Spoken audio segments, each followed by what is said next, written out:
Hey, I figured I would just continue on. I don't know if anybody's watching these or not. No one comments on them or asks questions, so but I'll make it because if nobody else watches it, I will. Uh, um, I guess the topic of this one's going to be along the lines of hypnosis and what is it, and what are some of the things that are conclusions that I've drawn from it as sort of an introduction. Um, the first question I think a lot of people have is, is it real or is it quackery?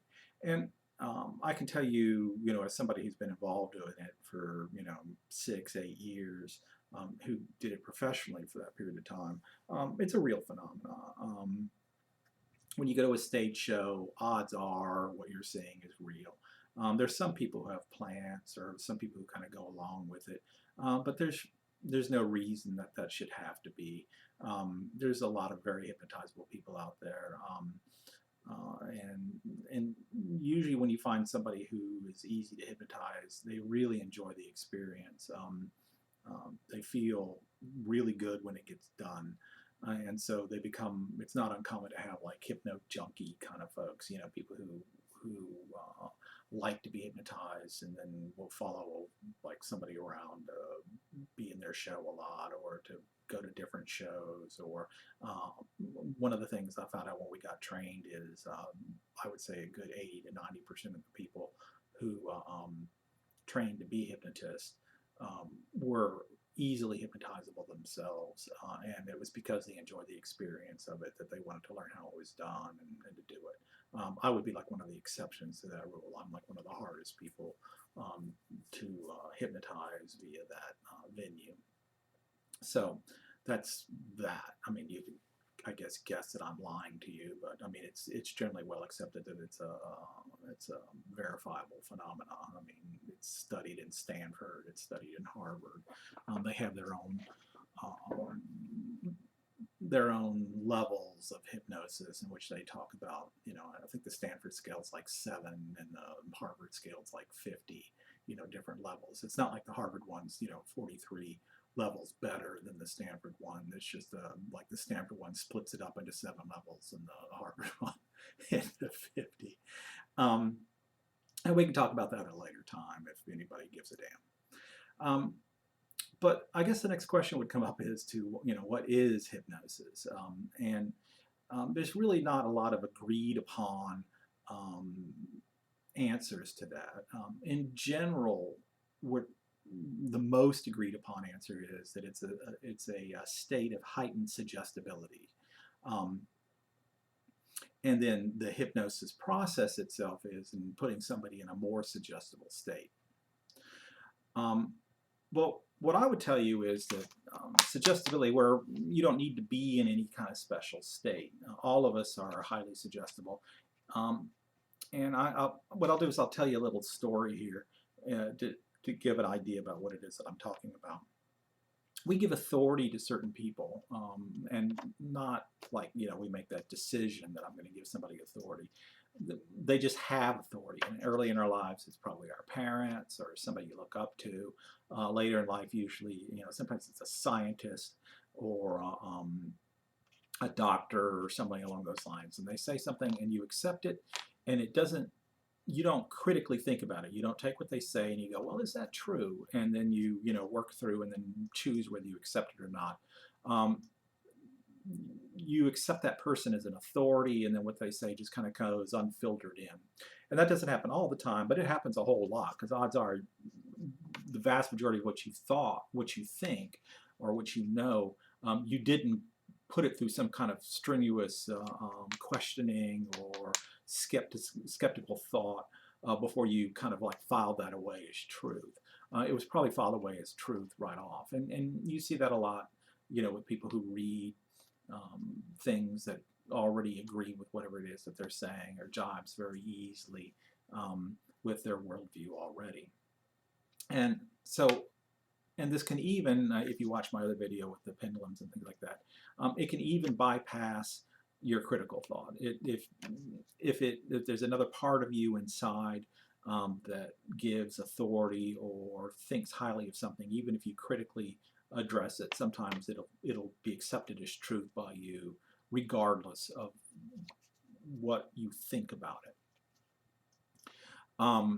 We had gone off to a hypnosis training once, 4-stage hypnotist, and it was done in Vegas because where else would you where else would you do a class on hypnosis, stage hypnosis, and it was run by 4 fairly well known stage hypnotists. In fact, one of them, Jerry Valley, is one of the most famous stage hypnotists that there is, kind of left alive. And he was the headliner name of the class that kind of drew people in. And so, we went off and did it. And so they, the first day there, we're all sitting in our chairs. I'd say there's about 30 of us, and one of the guys, it was, leading the class. It was like a conference room thing. You have like the chairs set up, and then in the front you have a little podium. And the guy was walking down the middle of the aisle, and he was just kind of looking at people, and he would go, sleep, sleep. And the people he would do that to would just like drop off into the floor. And the thing is, once you start to learn hypnosis, you can kind of see people put themselves out.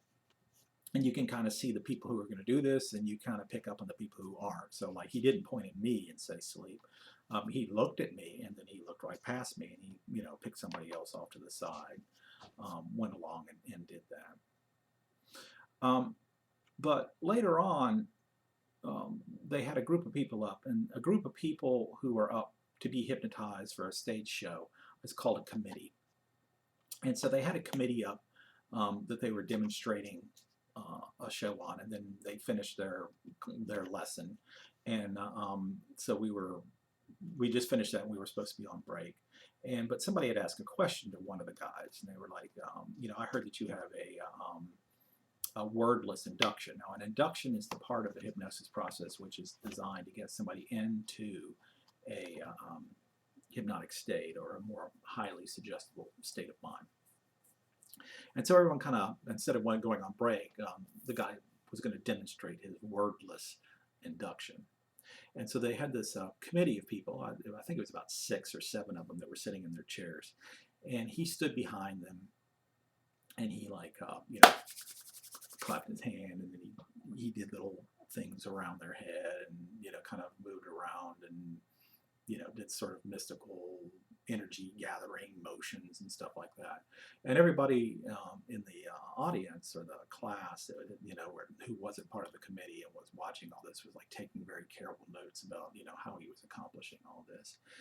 And probably about a minute into this, the first person just kind of dropped off, and then no more than 30 seconds later, the rest of them dropped off. As soon as the first one went, then like the second, then the third, and then rapidly everybody else dropped off into being out. And so we brought him up, and people were asking questions about how does that work, and what are you doing?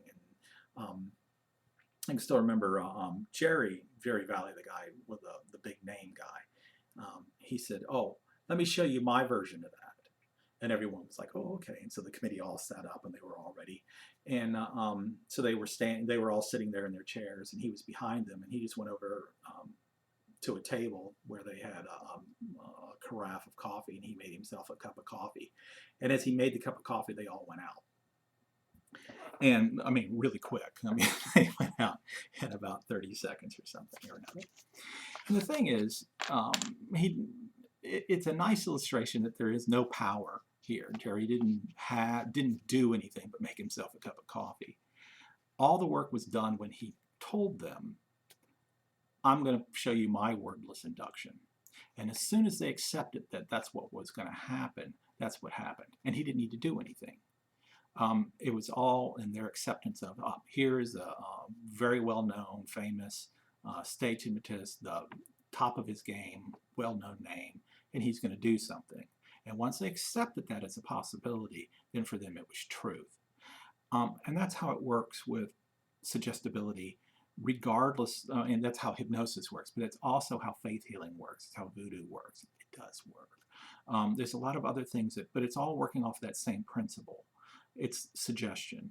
It's somebody thinking that you have authority or you have power. If someone thinks you have authority, they think you have power, then for them, you do. And you can get them to do all sorts of things. And there's all sorts of studies that are involved in this. Completely outside the hypnosis realm, I'm sure most of you have heard of there was a university study in which um, they had told students that they needed to be a part of a test. And in this test, they were supposed to ask a person in another room that they could not see questions. And when if the person ever got the question wrong, they were supposed to hit this button, and it shocked the person in the other room. And then they had like a big dial there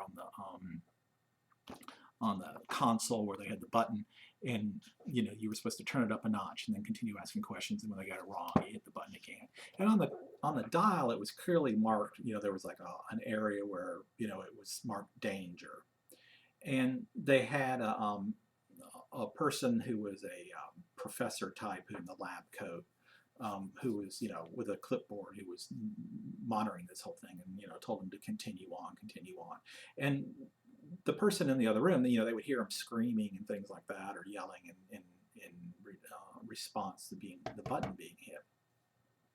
But the interesting thing is, like, a very high percentage of people continued with the program or the test, even when they had the dial turned all the way up into the danger zone, and they were getting no response from the other room. They were told that if no response was the same thing as a bad response, and they were supposed to hit the button. And so a good majority of them, I don't know if it was a majority, it was a good percentage of them. I think it was a majority. But a good percentage of them continued on with the button, with the dial all the way up in the red, hitting the red button, even when they were getting no response from the other room. And so what's going on here is they've given authority to somebody. They're not using their critical mind. They're taking the suggestion about this as some sort of test. They've completely abdicated their something that they would, under normal circumstance, would, if you were to say, hey, how much am I going to pay you to electrocute somebody to death? They would say, well, there's nothing like that could ever make me do that. Yet here they are sitting there doing the equivalent to that, because it's been framed from them in a different way. They've accepted the suggestion and the framing about what this is that's going on, that's removed from them their normal moral sense. This also tells you that whole idea about, hey, you won't do anything you wouldn't do normally under hypnosis that you wouldn't do normally. It kind of puts that into perspective. And by that I mean, if the situation can be framed in the right way, like somebody tells you, kill that other person, you're going to go, no, I'm not going to do that.